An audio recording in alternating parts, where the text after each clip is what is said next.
Bonsoir à tous. Alors, moi je me présente, du coup, donc je suis Thibaut Jean-Demange. Je suis donc doctorant en sciences politiques. J'ai enseigné à Sciences Po Lyon et à l'Université Lumière Lyon 2.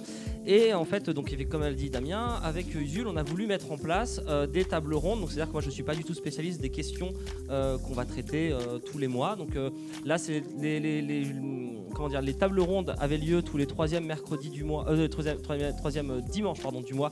Et là, du coup, ce sera tous les premiers dimanches du mois. On va renouveler. Donc, le prochain sera notamment, enfin, logiquement, sur la région.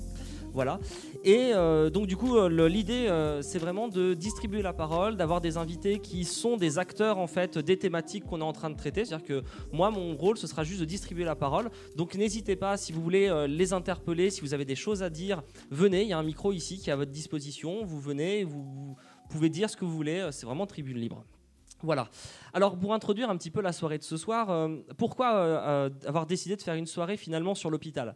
Tout simplement parce que l'hôpital, c'est un lieu qui est familier à tous, mais son mode de fonctionnement, ses règles, les règles qui gouvernent l'hôpital, les règles de cette institution, elles sont souvent mal connues, en fait, notamment des patients, des gens qui vont à l'hôpital. Et l'hôpital aussi, elle a de multiples missions, de multiples fonctions et de multiples visages. À savoir, elle est un centre de référence des techniques médicales, c'est-à-dire qu'on innove à l'hôpital, on cherche, on fait de la recherche à l'hôpital.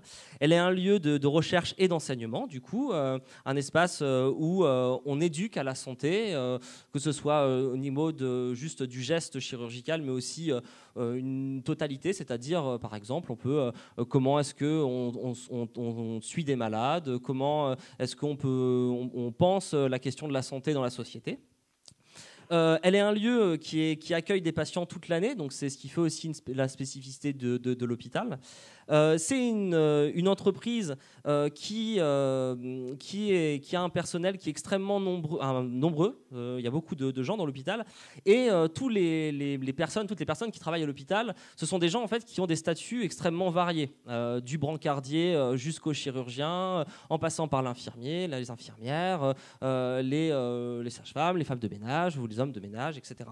Du coup, cette diversité, elle sera aussi à questionner parce qu'il y a des rapports sociaux entre les différentes fonctions et on va en discuter avec les invités tout à l'heure. L'hôpital, c'est aussi un bâtiment civil avec des normes d'hygiène et de sécurité qui sont innombrables. Il y en a beaucoup, évidemment. On laisse pas, c'est très très réglementé, peut-être même beaucoup plus que dans d'autres institutions. Et encore une fois, c'est une institution qui est ouverte 24 heures sur 24, 7 jours sur 7, et qui accueille beaucoup de détresse, de la plus bénigne à la plus maximale. Et voilà. Donc, ce qu'on a observé avec Usul, c'est que depuis plusieurs années, l'hôpital va mal. Et je vous renvoie, il y a un documentaire, je ne sais pas s'il y a des gens qui l'ont vu, il y a un documentaire qui a été fait sur Arte et qui montre ça, qui montre que les gens à l'hôpital ne vont pas bien, mais que ce soit les infirmiers, les infirmières, les chirurgiens, les médecins, les anesthésistes, tout le monde ne va pas bien à l'hôpital. Et donc nous, du coup, la question qu'on a voulu poser ce soir et avec laquelle on va passer la soirée, ce sera de savoir pourquoi ça va mal. Qu'est-ce qui fait que l'hôpital va mal ? Donc pendant à peu près 1 heure, on va discuter avec mes intervenants. Je vais laisser se présenter. Je les remercie d'être là et de nous faire partager leur expérience. Et à partir encore une fois, de leur témoignage, on va pouvoir penser la question de l'hôpital. Voilà. Donc qu'est-ce qui se passe réellement à l'hôpital ? Quels sont les bouleversements que subit l'hôpital depuis plusieurs années ? Quelles sont les craintes de la part du personnel ou des personnels de l'hôpital par rapport à ces bouleversements ? Comment est-ce que les personnels soignants, administratifs, les cadres, etc., résistent ou tentent de résister à ces bouleversements structurels ? Quel remède on pourrait appliquer justement à l'hôpital, sans mauvais jeu de mots, à savoir comment est-ce qu'on pourrait sortir l'hôpital du mal-être et du malaise dans lequel elle est ? Et enfin, quels sont les enjeux de politique de santé appliqués au monde hospitalier, et de monter un petit peu en généralité et de voir ça de façon plus générale. Je vous laisse vous présenter à tour de rôle. On peut commencer par toi, du coup. Bonjour, donc moi c'est Thomas. Je suis infirmier en hôpital psychiatrique, mais j'ai bossé dans quelques autres domaines. J'ai bossé également donc, en soins de suite et réadaptation. C'est une unité où les gens en fait, sortent de services de médecine, par exemple la cardiologie, la pneumologie. Ils y restent environ à peu près 30 jours et après ils sont ventilés soit chez eux, soit ils sont ventilés en maison de retraite. Donc c'est, on va dire, une structure qui peut accueillir d'un peu tout. J'ai également travaillé dans un centre de cancérologie, en service de médecine et en chirurgie. Donc là, c'est vraiment c'est un endroit qui est très technique, avec énormément de connaissances, une grosse équipe. Donc voilà. Et actuellement, je travaille en maison de retraite dépendant d'une institution psychiatrique. Je te laisse te présenter. Donc, bonsoir, moi je m'appelle Aurélie, je suis médecin, psychiatre. Voilà, j'ai moins d'expériences variées que mon collègue à côté. J'exerce depuis 2012 en fait, donc c'est pas si vieux. Et voilà, moi j'ai eu l'occasion de travailler à l'hôpital psychiatrique de Charleville-Mézières, hein, voilà, pour vous vendre un peu de rêve. En fait, je suis arrivée sur Lyon il y a quelques mois et là, je travaille à l'hôpital psychiatrique à Lyon depuis début septembre. Voilà. Alors la première question, c'est une question de sociologue standard, j'ai envie de dire.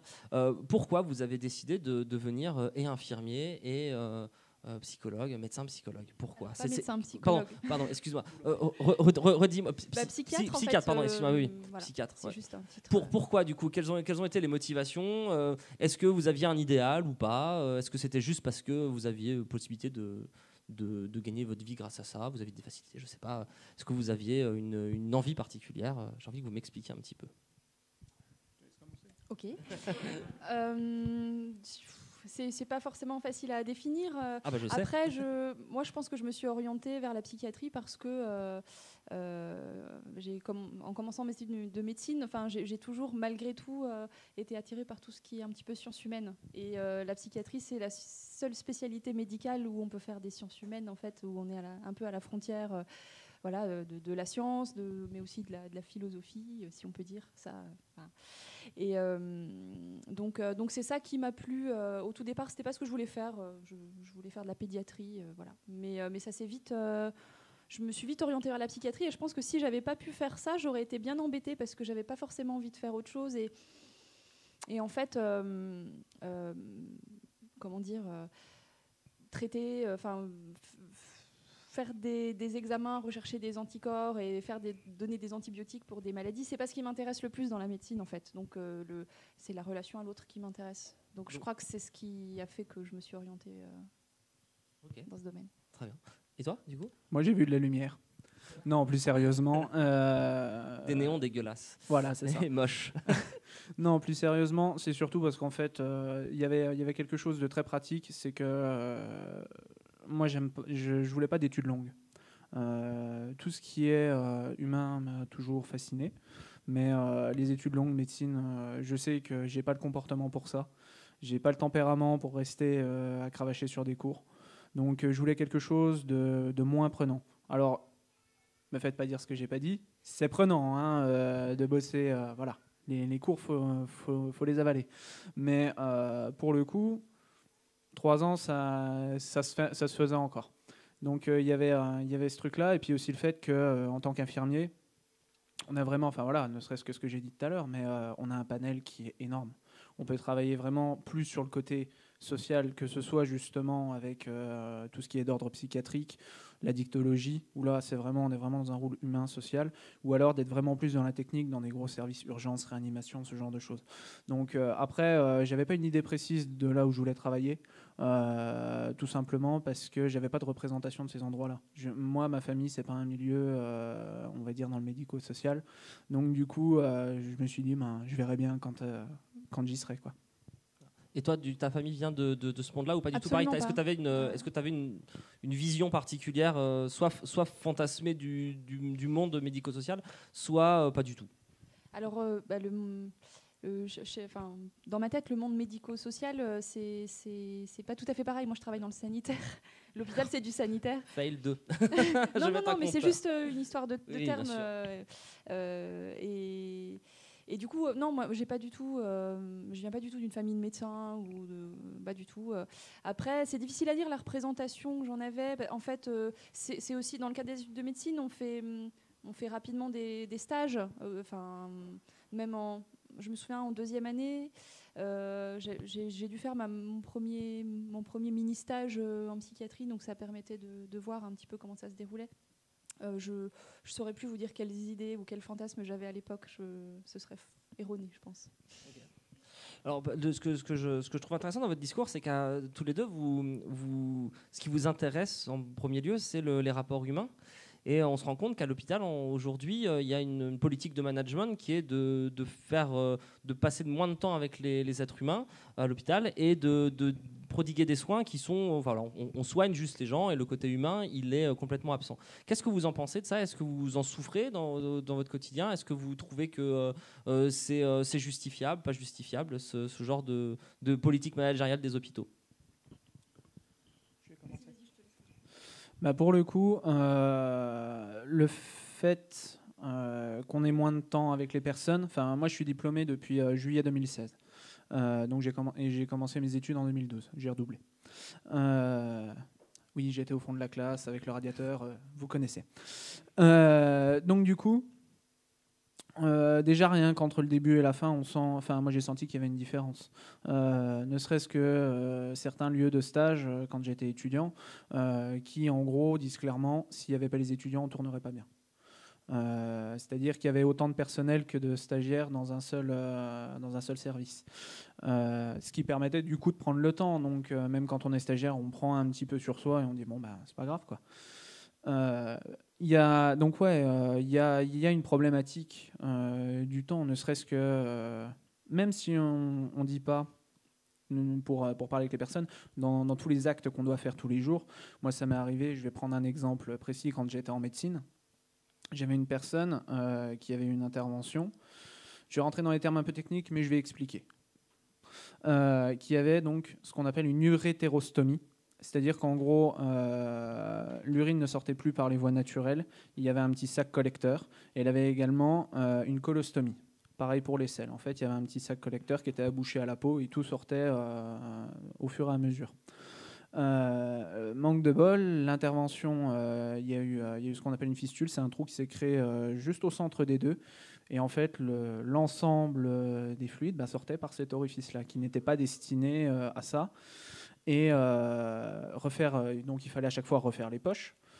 Faire les poches parce qu'en plus ça coule au fur et à mesure. Ça me prenait facilement, j'irais bien une demi-heure, 3/4 d'heure. 20 minutes plus tard, il y a quelqu'un qui vient vous voir, ça a lâché, il faut que tu y retournes. Quand on y retourne 2, 3, 4 fois dans la matinée, on n'a plus beaucoup de temps pour le reste. Et là, du coup, c'est la panique. C'est vraiment, on court dans tous les sens, on ne prend pas le temps.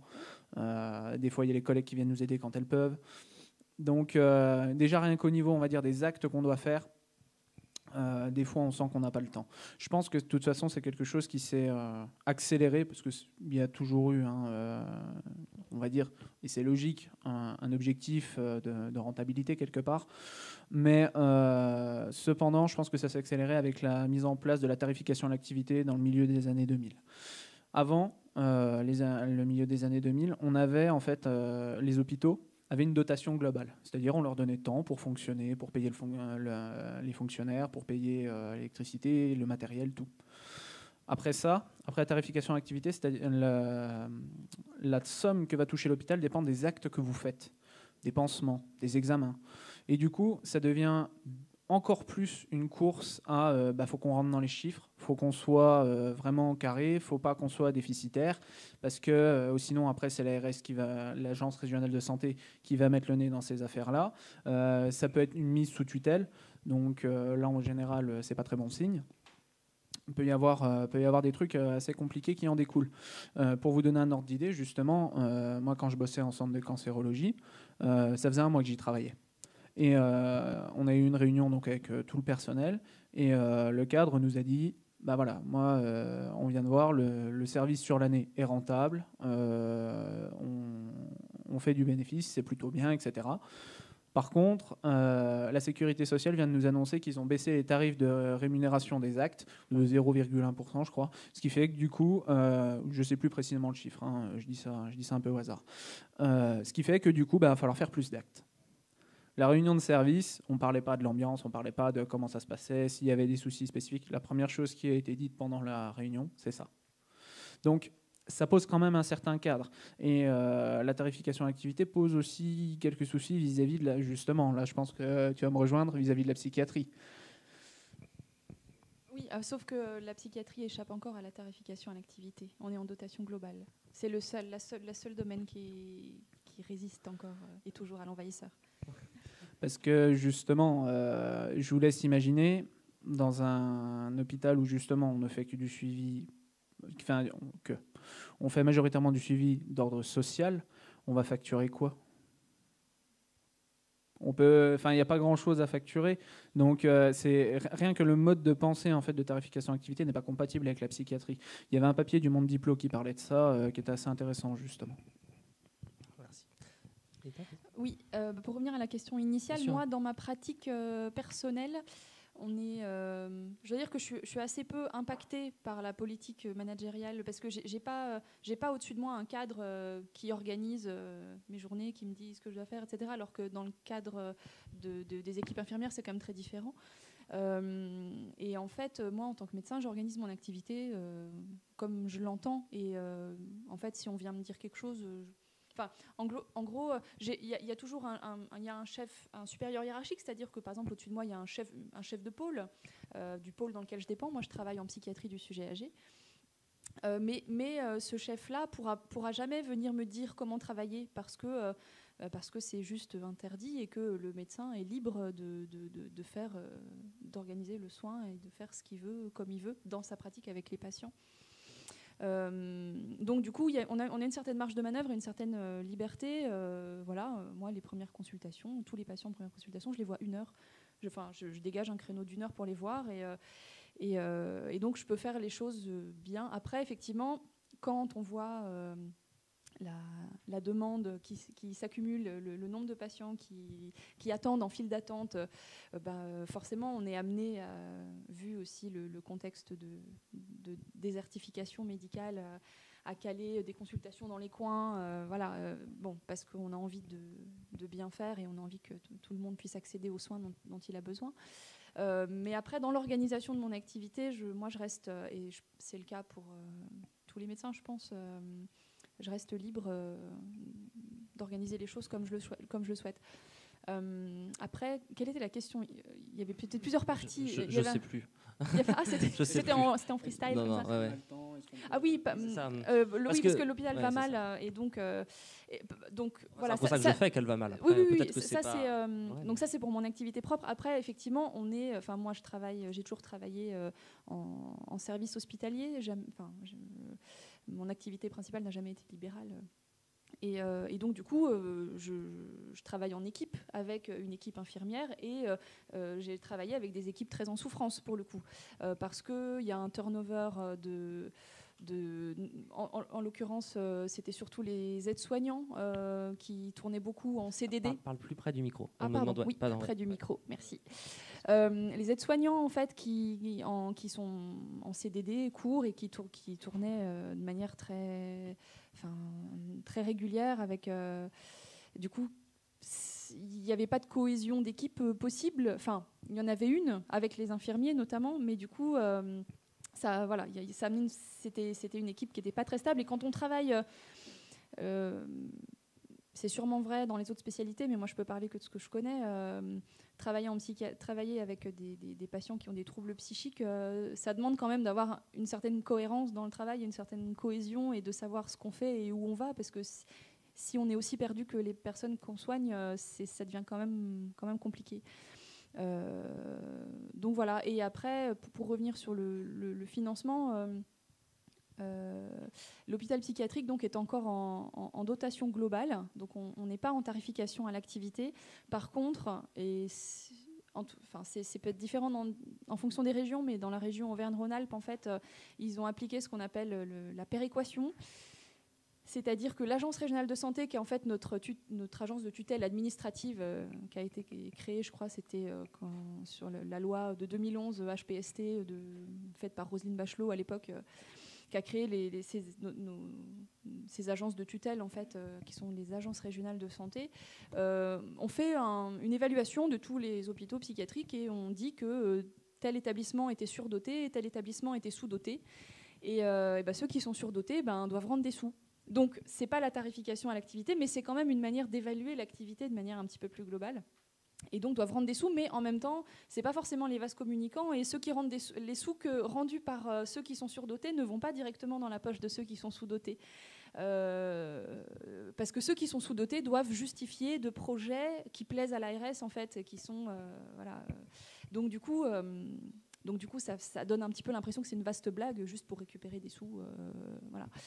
Et donc, effectivement, ça, c'est pas simple, puisque qui dit rendre de l'argent dit faire des économies d'échelle. Et moi, ce que j'observe en psychiatrie, c'était le cas à Charleville-Mézières et c'est le cas là, dans l'hôpital où je travaille aussi. C'est-à-dire qu'on mutualise. Là où auparavant, on mettait aussi un point d'honneur à ce que le soin psychique soit dans la cité, tout l'héritage de ce qu'on appelle la psychothérapie institutionnelle, en fait, c'est-à-dire de mettre des centres de consultation au plus près des patients et que tout ne soit pas centralisé à l'hôpital. Donc ce qu'on appelle les CMP, les centres médico-psychologiques, les hôpitaux de jour, les centres d'activité thérapeutique à temps partiel, etc. Tout un éventail de possibilités de soins. Tout ça maintenant est mutualisé dans un espèce, moi c'est l'impression que ça me donne en fait, mais d'espèce de supermarché de la psychiatrie où tout est réuni dans un seul et même local et avec en gros qui dit mutualisation dit moins de personnes, c'est-à-dire les équipes aussi sont mutualisées. Donc voilà, ce qui est pas sans aller avec une certaine souffrance au travail pour le coup. Et du coup, on éloigne le patient du soin aussi, et ça n'a plus le sens que ça avait avant, quoi. Je vais justement rebondir sur ce que tu as dit. Tu as dit que tu avais vu notamment des aides-soignantes qui étaient en contrat court, en CDD. Pour le coup, moi, on m'a jamais proposé de CDI. Ça fait 1 an et demi, j'ai jamais eu de CDI, c'était que du CDD. Même là, ils ont prévu de me garder, c'est pourtant du CDD. Dans la maison de retraite où je travaille, il y a 4 infirmiers. C'est pas une grosse équipe. L'équipe m'a dit, les personnes qui travaillent là-bas m'ont dit qu'apparemment, ils ont connu 8 infirmiers en 1 an qui ont tourné. Et du coup, par rapport à ce que tu dis, je rebondis. J'ai d'autres questions après par rapport à ce que tu disais, mais je rebondis directement sur ce que tu disais. Du coup, j'imagine que tu dois faire masse d'heures supplémentaires pour bien te faire voir de ta direction, ou est-ce que toi tu t'en fous totalement et tu fais juste ton nombre d'heures en te disant que s'ils veulent te garder, te gardent et puis on verra bien. Les heures sub payées, ça existe ça? Tu vois bien que ma question est, est complètement orientée. Non, mais pour le coup, ça après, j'ai envie de dire, ils n'ont pas montré, on va dire, de signes comme quoi il fallait. On va dire que mon équipe dirigeante est assez cool quand même. Ils essayent toujours de trouver un compromis, ils essayent toujours de. Voilà, j'ai encore jamais, ça fait 1 mois et demi que je travaille là-bas, mais j'ai jamais été rappelé sur un jour de repos. Après, j'ai fait quelques heures justement parce que les infirmières attendaient que quelqu'un de nouveau arrive pour prendre leur congé. Donc là, ça fait 1 mois et demi où du coup, elles vont pas mal en congé et du coup, moi, je reste un peu. Mais je me dis que voilà, c'est du domaine du supportable. Je vais donner, parce qu'il y a certains lieux, par contre, c'est des forceurs. C'est une institution, justement, quand je travaillais en SSR, on travaillait en 12 heures là-bas. 12 heures par jour. Donc on arrive à 7 heures, on part à 7 heures. Cette institution-là, moi, ça m'est arrivé de faire 6 jours sur 7 en 12 heures là-bas. J'avais le mercredi de repos, le reste de la semaine intégrale, j'ai travaillé. Au bout d'un moment, le corps, il ne suit plus. En 1 mois, j'ai fait approximativement 50 heures sup. Ah oui, non, c'est la folie absolue. Surtout qu'en plus, c'est un lieu, là, pour le coup, ça paye pas très bien. C'est un lieu où un infirmier était rémunéré 1 300 € net par mois. Donc, voilà, il y a tous ces facteurs-là.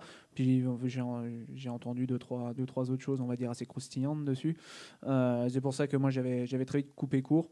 L'avantage pour le coup d'être en contrat court, c'est que là j'ai coupé direct, j'ai dit c'est bon, moi je prends juste l'argent qui m'est dû à mes heures supplémentaires et puis je vais profiter un moment en attendant de trouver autre chose, quoi.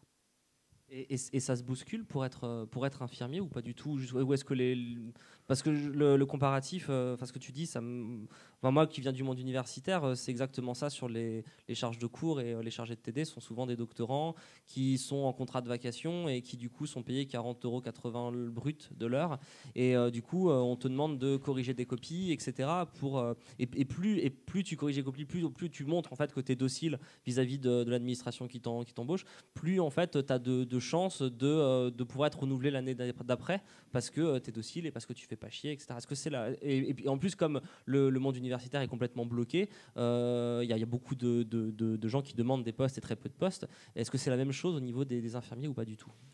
Au niveau des infirmiers, pour le coup, j'ai envie de dire que ça commence à être compliqué, notamment en psychiatrie. Moi, j'ai passé 2 entretiens à la base. Moi, je voulais faire de la psychiatrie en admission. C'est-à-dire, les gens viennent d'arriver dans une institution psychiatrique, ils viennent d'avoir, je sais pas moi, une bouffée délirante aiguë. Donc, en gros, ils ont eu des idées délirantes, alors que c'est des gens comme vous et moi qui n'ont en principe pas d'idées délirantes. Il y a aussi des gens qui viennent pour à peu près toutes les raisons possibles. Moi, je voulais faire ça à la base. Le truc, c'est que dans les 2 hôpitaux psychiatriques où j'ai postulé, à chaque fois c'était une place en EHPAD, et il y a du monde qui se bouscule. Pareil pour quasiment tous les lieux, ça commence à être compliqué. On a du chômage infirmier, ouais. C'est justement d'où le fait que l'intérim se développe de plus en plus. Quand moi justement je suis sorti de ce fameux mois de travail là, j'ai mis un moment à trouver. J'ai vu que je suis allé en cancérologie en décembre, donc entre septembre et à peu près décembre, j'ai pas travaillé. Je suis allé donc voir une boîte d'intérim qui m'a dit clairement, cette année les demandes explosent. Ça explose de partout, parce que justement ça devient compliqué de trouver un service fixe, et du coup les gens ils vont en intérim parce qu'ils n'ont pas d'autre choix. Et par rapport à ce que tu disais, je rebondis, parce que tu as parlé d'évaluation. Alors, je sais que c'est la grande mode en ce moment de mettre en place des comités d'évaluation, donc des gens qui viennent, et du coup, tous ces problèmes, mais qui sont concomitants à ce que vous dites tous les deux, est-ce qu'ils ressortent dans les évaluations ou pas du tout? Est-ce qu'il y a un modèle type d'évaluation de votre activité? Qui sont les gens qui vont vous évaluer, et est-ce que vous avez votre mot à dire dans ces évaluations ou pas du tout? L'évaluation, elle concerne, de ce que j'en connais en tout cas, parce que je ne suis pas dans les arcanes, voilà. Elle concerne la qualité des soins, c'est-à-dire la qualité du soin apporté aux patients. Et donc pour ça, c'est toujours l'ARS en fait qui chapeaute un petit peu tout ça. L'ARS établit ce qu'il appelle des indicateurs de qualité, les indicateurs IPAX. Je sais pas si ça te parle pas. Je connais absolument pas ces trucs-là. Je sais pas. IPAX, c'est un acronyme. En gros, c'est les indicateurs de qualité, de qualité de soins en fait. Donc il y a des choses aussi bien administratives comme par exemple le courrier ce qu'on appelle le compte rendu d'hospitalisation. Un compte rendu d'hospitalisation à la sortie du patient est déjà obligatoire, doit contenir un certain nombre d'éléments et doit être envoyé au médecin traitant ou aux autres acteurs dans les 8 jours qui suivent la sortie. Ça, c'est un exemple. Il y a dessus, dans les indicateurs, également le fait que le patient doit être pesé, mesuré à l'entrée. Voilà, ça peut être des choses comme ça. Tout ce qui concerne la traçabilité dans le dossier, le recueil du consentement, et puis tout ce qui concerne la dispensation, l'administration des traitements, il faut que tout soit... Voilà, tout. Donc, il y a toute une liste, mais c'est quelque chose de très... très opératoire en fait. C'est des choses qu'on va retrouver dans les dossiers ou et en fait l'ARS mandate 4 experts visiteurs pour dans le cadre de ce qu'on appelle c'est la certification qui me vient, mais je ne sais pas si c'est le nom encore actuel. C'est la certification, vu que moi, l'hôpital est en train de la passer cette année. Voilà, c'est parce qu'il y a eu plusieurs noms. Et donc, peut-être tous les 4 ans, je ne sais plus, tous les 4 à 5 ans, les hôpitaux sont évalués sur la base de ces indicateurs-là, mais je vous en ai donné que quelques-uns. Il y en a plusieurs. Il y en a vraiment une certaine quantité. Et donc, ils viennent sur plusieurs jours, ils viennent visiter des services. En l'occurrence, ce qui, en psychiatrie, est évalué aussi et important, c'est tous les recours à la contention et aux chambres d'isolement, évidemment. qui doit être tracé, prescrit, etc. Alors après, pour moi, ces indicateurs-là, c'est pas forcément, tout n'est pas forcément à jeter, tout n'est pas forcément mauvais. Juste, faut bien les utiliser. En fait, pour moi, c'est un moyen de pouvoir accéder à une meilleure qualité de soins, parce que comment dire, il y a un certain nombre de choses qui sont pertinentes là-dedans.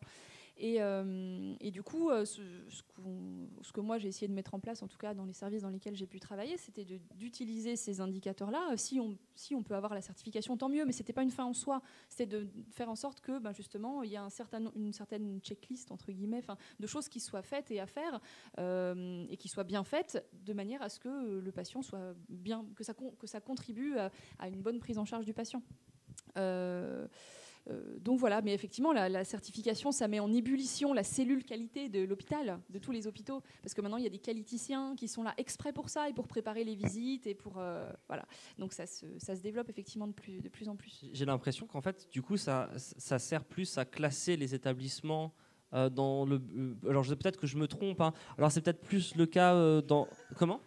J'allais dire à classer les établissements dans le point, je disais, parce que il y a tous les ans, il y a la grande. D'accord, oui, mais c'est ça. Non, mais non, mais j'ai l'impression que ça sert un peu à ça, à classer les établissements par rapport aux qualités de service et à comment est-ce que l'établissement répond à certains indicateurs, et ensuite de donner des dotations plus à ceux qui font plus de soins et qui sont beaucoup plus rentables et moins à d'autres. Alors dans ton cas non, parce que tu disais que du coup c'est encore global, mais ouais, mais je sais pas. Alors pour le coup, je sais pas dans quelle mesure la certification est en lien avec les sous qu'on reçoit, parce que faut différencier ces fameux indicateurs de qualité de soins et l'activité, c'est-à-dire le nombre d'actes, le nombre d'opérations, le nombre qui sont les actes médicaux, paramédicaux qui sont listés, voilà.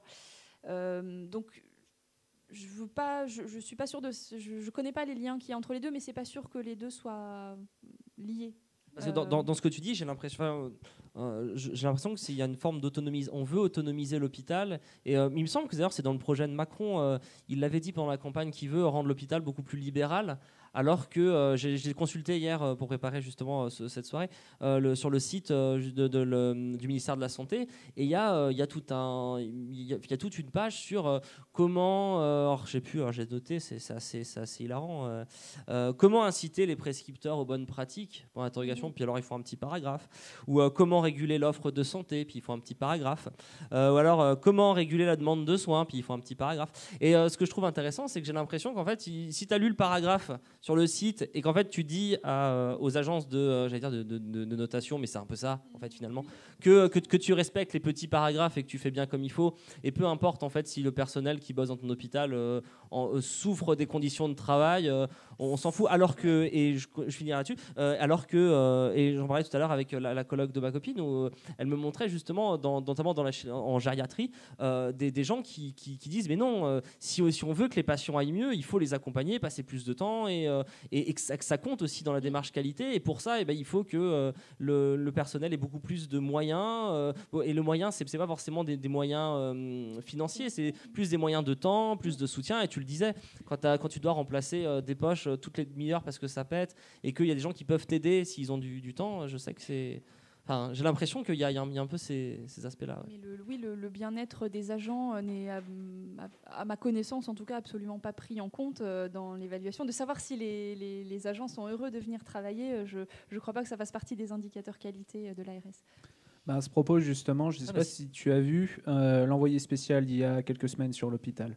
C'était il y a 2 ou 3 semaines, il me semble. Non, j'ai juste vu le documentaire Arte qui a été diffusé, mais qui est plus... C'est quasiment sorti en même temps. Et en fait, justement, ils font le récit, c'est dans le CHU de Toulouse, si je ne dis pas de bêtises, d'une personne qui bossait en pédia, je crois. Enfin, elle bossait dans un service quelconque. Et elle avait bien dit, justement, à son équipe dirigeante, je ne veux pas aller dans tel service. Sauf que justement, vu qu'il y a eu des restrictions de personnel, il y a eu des soucis, du coup, on demande de la polyvalence aux agents. Par exemple, moi sur le centre de cancérologie où je travaillais pas seulement dans un service de médecine. Il y a également un deuxième service, c'était la chirurgie. Là, c'était pareil. On lui a demandé de faire une nuit ou un jour, je ne sais plus quoi, dans un service où elle ne voulait surtout pas aller. Elle a commencé à stresser, elle a fait un suicide. Oui, non, mais enfin voilà, c'est assez édifiant et justement, je trouve qu'il notamment il vulgarise bien l'envoyé spécial. Si vous l'avez pas vu, il est disponible sur Internet. Il vulgarise bien en fait la façon dont le management se met en place dans les hôpitaux, notamment sur comment je pourrais dire le fait qu'ils tirent sur la corde de plus en plus. Ils vont voir, ils vont dire, je dis une bêtise, hein, on a une équipe de 6 personnes le matin, 5 personnes l'après-midi, mais de plus en plus on commence à tourner à 5 le matin et 4 l'après-midi, bah, ça marche. Pourquoi est-ce qu'on a autant d'agents? On va pouvoir supprimer des postes. Et c'est comme ça qu'ils font tout le temps. Et jusqu'où vous pensez que ça va tenir, ça? Jusqu'à à quel moment ça va? Parce que j'imagine qu'il y a des résistances à ça. Est-ce que vous résistez dans les établissements dans lesquels vous êtes? Est-ce que vous dites que vous n'êtes pas d'accord? Ce que tu disais dans les réunions, en fait, juste on parle juste du business plan, on parle juste de comment est-ce que vous devez organiser votre service, et puis vos problèmes, on s'en fout. Mais comment est-ce qu'il y a une résistance qui s'opère aujourd'hui dans les hôpitaux?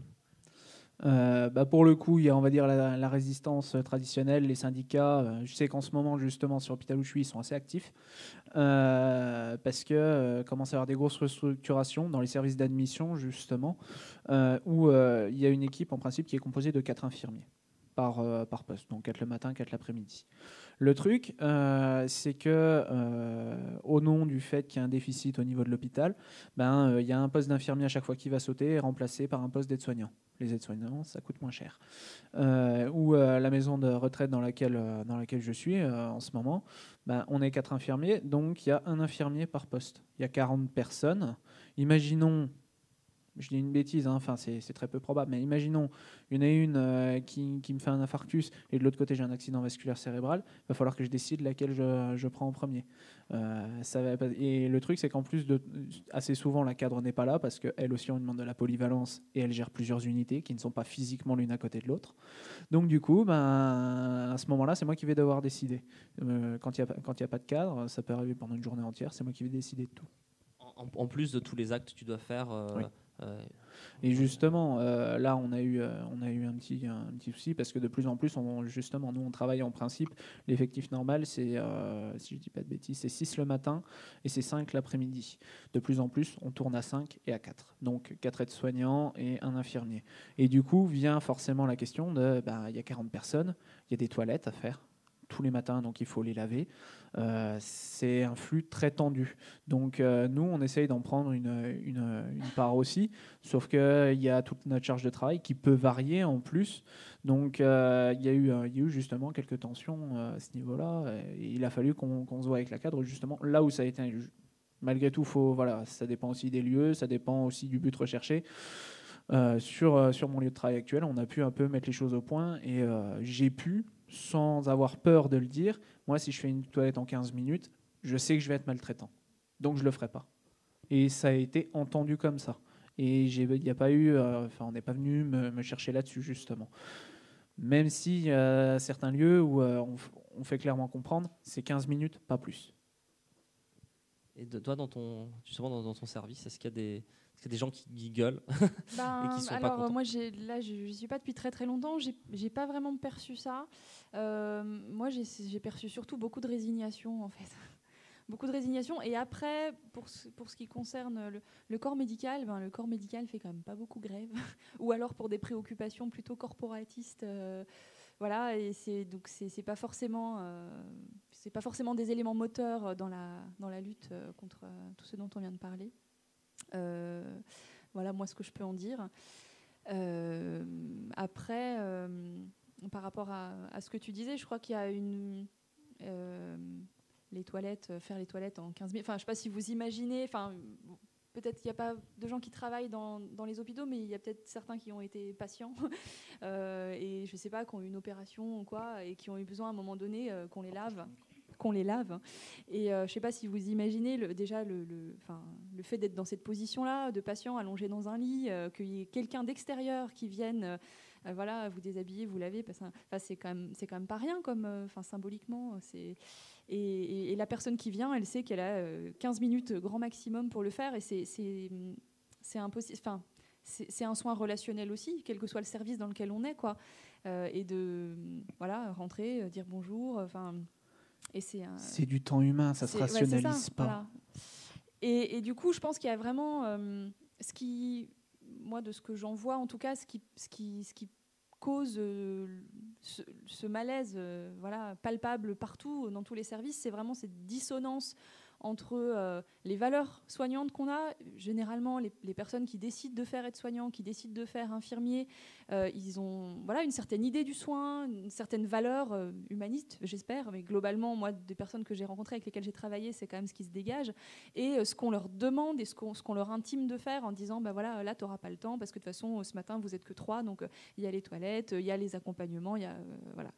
Et c'est juste impossible à...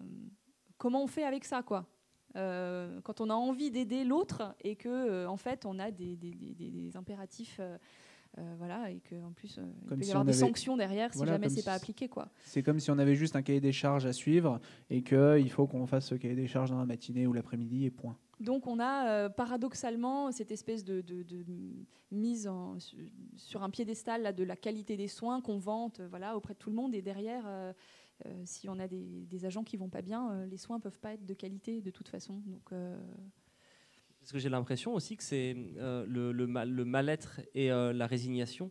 J'ai l'impression que c'est quelque chose qui est commun à tout le personnel hospitalier. C'est-à-dire que celui qui est en haut de l'échelle hiérarchique, c'est-à-dire les médecins, en plus ceux qui sont bien payés, et en même temps ceux qui sont aussi en bas. Et que c'est souvent, alors, en tout cas c'est ce qui ressort dans le documentaire d'Arte. Moi c'est ce que j'ai trouvé assez dingue, c'est qu'il y a un moment il y a un chirurgien, il est assis dans son bureau, puis il dit bah moi, et c'est ce que tu disais. Moi pour ça que je vous posais la question au début, pourquoi vous êtes rentré à l'hôpital. Il disait moi j'ai fait ça parce que je voulais aider des gens.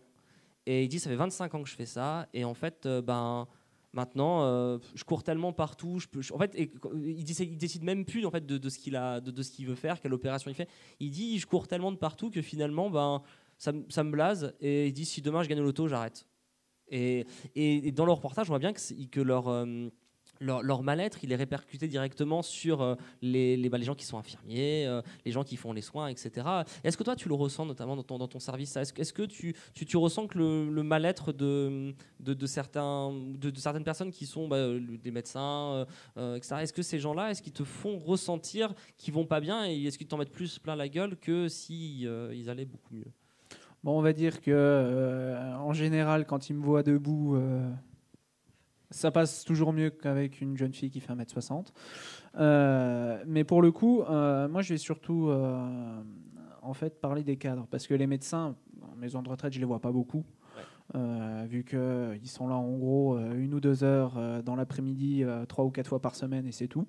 Mais justement, même les cadres, moi, j'avais cette impression, il n'y a pas longtemps, que même les cadres, donc ceux qui sont censés nous diriger, mais pas seulement les cadres de santé, il y a aussi les cadres sup, les directeurs, enfin toute on va dire la hiérarchie, j'avais l'impression que même eux ils étaient bloqués, mais sans pouvoir un peu dire comment, etc. Et je vais vous faire chier avec celui-là, j'ai l'impression, mais encore une fois l'envoyé spécial explique ça très bien en disant que de toute façon si les directeurs font pas ce que l'ARS et tout ça leur demande, ils vont soit être mis sous tutelle, soit ça va être fait pour que ce soit en gros sous leur nom, mais que ce soit plutôt l'ARS ou une autre institution qui décide, ce qui fait que ça peut être assez compliqué. Ça peut être assez compliqué parce que même eux, dont on pense que, pour nous, c'est eux qui décident, c'est pas tout à fait le cas. Pour rebondir sur ce que tu dis, je crois que les cadres de santé, qui sont donc en gros anciennement les infirmiers, infirmières en chef en fait, qui sont responsables de l'équipe soignante, c'est-à-dire aides-soignants, infirmiers et agents de service hospitalier quand il y en a, donc c'est-à-dire femmes de ménage à l'hôpital, quand c'est pas sous-traité à des entreprises privées. Ils sont vraiment entre le marteau et l'enclume en fait, parce que ils sont quand même dans les services, donc quand ils peuvent l'être, donc au contact de l'équipe soignante, ils voient l'équipe qui souffre aussi, ils voient les infirmiers qui triment, qui n'ont pas assez de temps, les aides-soignants, etc., et qui peuvent être en demande éventuellement d'un agent supplémentaire. Moi je le sais pour l'avoir vécu avec la cadre avec laquelle j'ai travaillé à Charleville-Mézières notamment. On s'occupait d'un service de psychiatrie de la personne âgée, donc à la fois il faut s'occuper des troubles psychiques de ces personnes-là, et en plus, comme ce sont des personnes âgées, il y a beaucoup de ce qu'on appelle de soins de nursing, beaucoup de toilettes à faire, beaucoup d'aide, d'accompagnement, des personnes en fauteuil roulant, etc., etc. Donc il y avait vraiment un peu la double charge de travail. Et en fait, il y a à la fois cette demande-là et le cadre, généralement, qui est quand même un être humain plus ou moins compréhensif, parce qu'il y en a qui sont à fond dans cette espèce de politique managériale et qui sont un petit peu des suppôts de la direction, je ne sais pas comment dire autrement, qui sont là pour appliquer. Mais bon, globalement, on arrive à réveiller le côté humain de chacun d'entre eux, et qui vont après, c'est eux qui vont aller demander au niveau de la direction des soins un poste supplémentaire, etc., et qui effectivement vont se faire envoyer bouillir parce que il y a des restrictions budgétaires, ma bonne dame, c'est pas possible, voilà. Et nous, on a réussi à avoir à l'époque un poste supplémentaire, je crois, parce qu'on avait demandé à ce qu'il y ait une évaluation de la charge de travail. Mais ça se fait pas de manière du tout systématique. Donc c'est sur, je sais plus, peut-être une semaine ou plus, les infirmiers, en l'occurrence c'était ça, notaient absolument tout ce qu'ils faisaient dans la journée, y compris les coups de téléphone et tout ça, pour évaluer la charge de travail. Et si c'était vraiment trop important, on a réussi à... on a vraiment l'impression de mendier un truc. Voilà, mais c'était le seul moyen d'obtenir un peu de moyens supplémentaires. Donc en fait, dans ce que vous dites, c'est que peu importe la hiérarchie et l'échelle sociale dans l'établissement dans lequel vous êtes, finalement chacun se renvoie la balle en disant ah non, moi je peux pas décider, c'est pas de mon fait. Le directeur va dire bah non, moi je peux pas parce qu'il y a machin. Quand tu vois machin, ils vont dire mais nous on a telle directive. En fait finalement tu n'as aucun interlocuteur au final qui peut te... Oui. Ouais. Oui, c'est ça qui ressort. Et justement, je ne sais pas si vous avez un peu suivi l'actualité avec cette maison de retraite où... Dans le Jura, justement. Ouais, à Foucheran, parce que justement, moi, je travaille juste à côté. J'ai fait mon école juste à côté de cette fameuse maison de retraite où l'équipe aide-soignante a fait 100 jours de grève. Pour le coup, j'ai lu un papier du Monde là-dessus qui expliquait que du coup il allait y avoir une mission parlementaire sur le travail en EHPAD dans les maisons de retraite parce que on constate quelques dysfonctionnements. Pour vous donner un ordre d'idée, dans les maisons de retraite au niveau européen, la moyenne de personnel pour 100 patients, c'est 88. Nous, on tourne à 55. Voilà. Ça vous donne juste un ordre d'idée.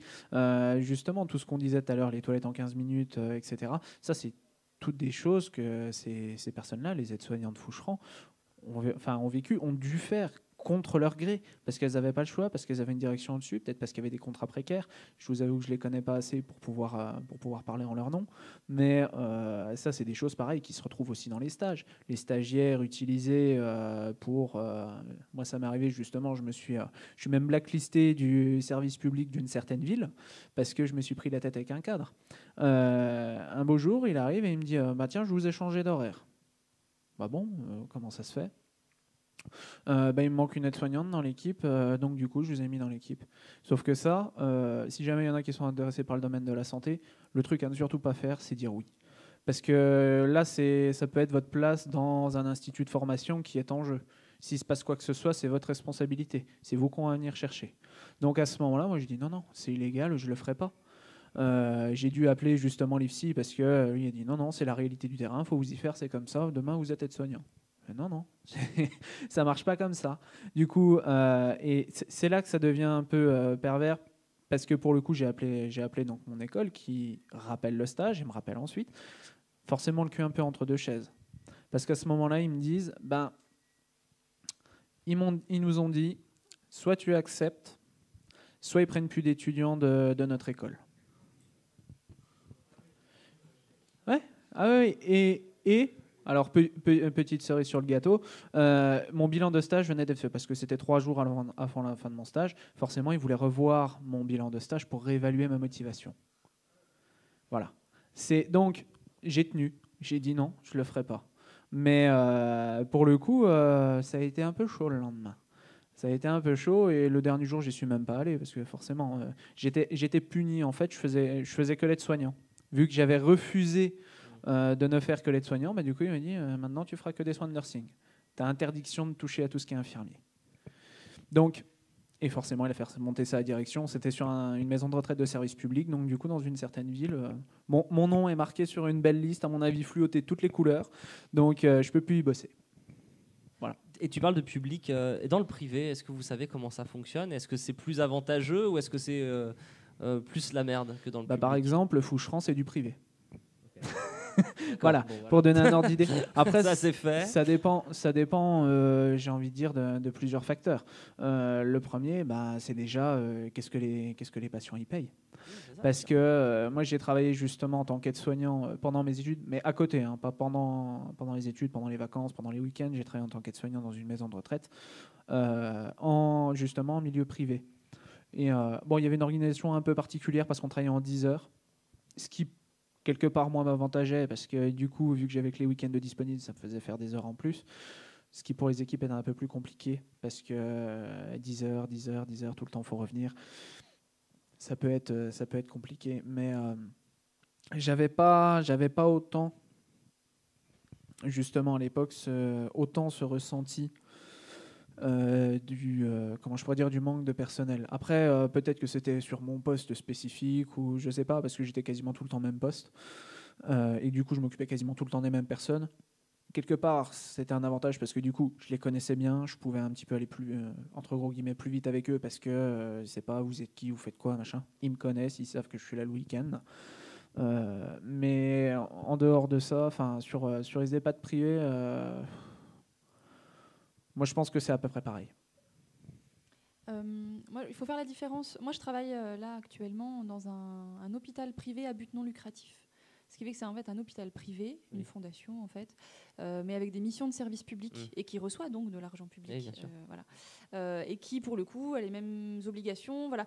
J'allais dire, le seul avantage que ça a, c'est que, on n'a pas forcément parlé quand on a parlé de mutualisation, mais depuis Marisol Touraine, qui a pondu la dernière loi autour de l'hôpital, c'est ce qui est arrivé sur le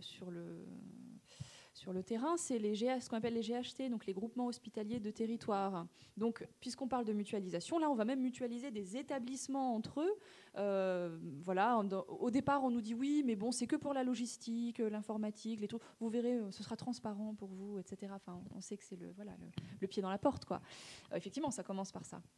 Et pour le coup, là où j'ai travaillé dans les Ardennes, l'hôpital psychiatrique se retrouvait dans un GHT, un groupement hospitalier de territoire, avec l'hôpital général, avec l'hôpital des autres villes alentours. Et là, en l'occurrence, l'hôpital psychiatrique perd toute sa spécificité de soins au milieu de justement d'autres établissements qui, eux, ont une tarification à l'activité, etc., etc. Et en l'occurrence, les hôpitaux privés n'ont pas cette obligation-là, ce qui est plutôt bien, mais du coup, ce qui montre aussi à quel point la santé publique se dégrade et se délite, quoi, parce qu'on en vient à préférer, si on en venir à préférer travailler dans le privé pour plus subir les effets, les conséquences des différentes lois de santé publique qui se succèdent. Voilà, c'est un peu le monde à l'envers, donc c'est triste, quoi. C'est triste. Après, juste pour terminer, parce que sur les maisons de retraite privées, parce que j'ai eu l'occasion, en travaillant, moi, d'aller faire des consultations dans les maisons de retraite. En fait, il y a de tout, à la fois dans le privé et dans le public. Il y a des gens très bien dans le privé et dans le public. En fait, je dirais que tout dépend. Ça dépend beaucoup de la direction, des cadres, etc., de la dynamique qui est impulsée, la dynamique de soins en fait qui est impulsée. Après, moi j'ai vu des très très très belles maisons de retraite privées avec des murs parfaits, des chambres magnifiques, des tableaux au mur, tout ça, mais par contre il y avait 4 murs et personne dedans, quoi. Et notamment une unité dite unité protégée, les unités dites unité Alzheimer où on met les patients très très désorientés avec des gros troubles du comportement, qui sont censés être justement dans des petites unités un petit peu coucounés avec plus de soignants, un ratio soignant-patient qui est plus important pour pouvoir s'occuper d'eux. En l'occurrence, ils étaient un peu tout seuls, livrés à eux-mêmes, voilà, avec une personne qui passe les voir de temps en temps. Enfin, c'était voilà. Donc après, il y a de tout partout. Je pense qu'il ne faut pas faire une ségrégation public-privé en disant le public c'est bien et le privé c'est mal. Il faut aller voir plus spécifiquement les Disons que établissements. sur le public privé, après, on va dire qu'il y a des choses assez différentes. Par exemple, tu parlais du GHT, à Dijon, il vient d'y en avoir un. Il y avait 3 cliniques privées qui se sont mutualisées en une seule. Ils en ont profité pour virer du personnel, du coup. C'est le petit truc. Ouais, voilà. C'est on va dire, le petit cadeau au passage. Et puis forcément, ils recrutent personne. C'est pour ça qu'au bout d'un moment, ça a été compliqué sur Dijon de trouver du travail. Puis je voulais dire autre chose. Je les ai. Ça arrive. Mais justement par rapport au public, en fait, la question c'était ça, c'était vraiment. Voilà. Vas-y. Sur le public privé, par exemple, sur les hôpitaux généraux, CHU ou les cliniques standards, pour le coup, il y a justement, on va dire, un avantage pour le patient à aller en CHU et un avantage pour les cliniques elles-mêmes.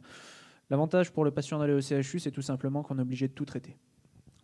Peu importe ce que la personne est là. Moi, ça m'est arrivé quand j'étais en stage dans des services de pneumologie, c'était pneumologie, un monsieur qui avait la maladie de Charcot. En fait, si vous voulez, la maladie de Charcot, c'est une dégénérescence musculaire progressive. C'est-à-dire qu'au fur et à mesure, vous allez perdre l'usage de vos muscles en partant des jambes et en remontant au fur et à mesure. J'ai vu pour une toilette, donc le truc qu'on est censé faire en 15 minutes, être 6 agents avec le respirateur dans la douche.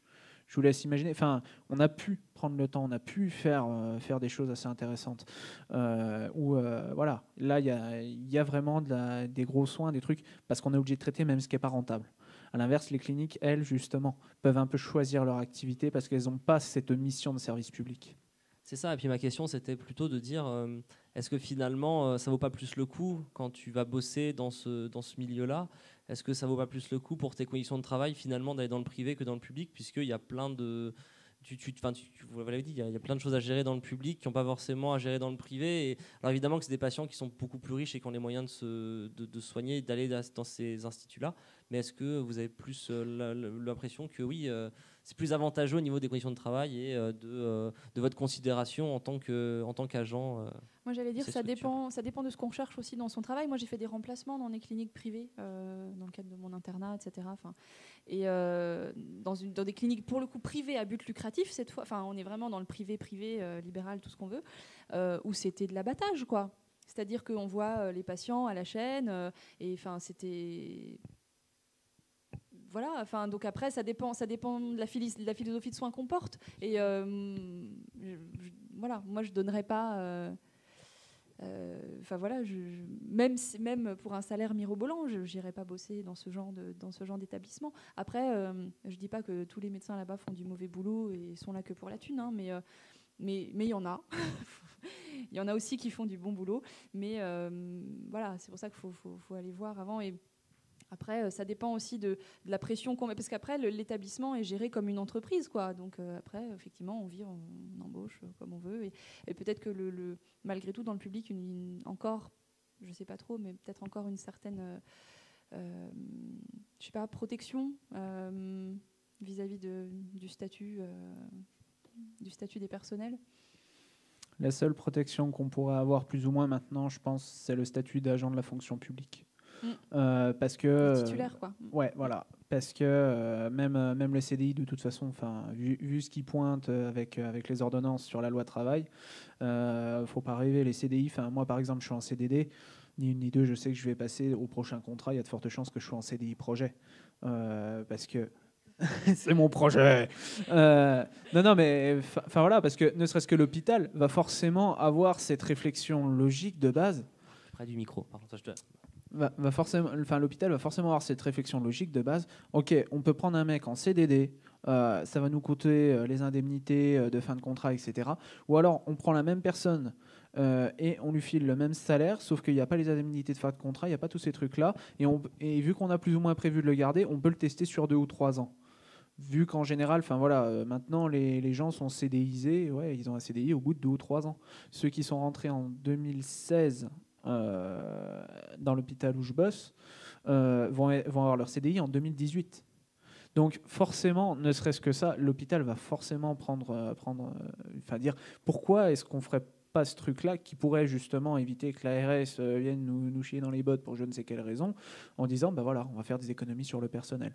Après, j'ai envie de dire même une économie comme ça, parce que je sais pas ce que représentent mes indemnités de fin de contrat. Pour le coup, j'ai un salaire qui est quand même assez conséquent, on va dire, comparativement justement aux 1 300 € que je touchais quand j'étais dans le centre de soins privés. Là. Pour le coup, j'ai envie de dire quasiment, je m'en fiche si jamais ça améliore mes conditions de travail. Mais est-ce que ça va les améliorer ? Qu'est-ce qui va me dire que ce sera mieux pour moi ? C'est ça la grande question. Et donc c'est ma dernière question, après je donnerai la parole à la salle. Est-ce que vous pensez que sous Macron, ça va s'améliorer ou pas ? En un mot. Quelle question? Non. Non, Enfin, voilà. non, bah non, mais- non, non, bah non. Non. Bah non, Non, ce sera pire, ouais. Mais oui. Ah non, mais je sais pas. Moi, je pose naïvement la question. Hein.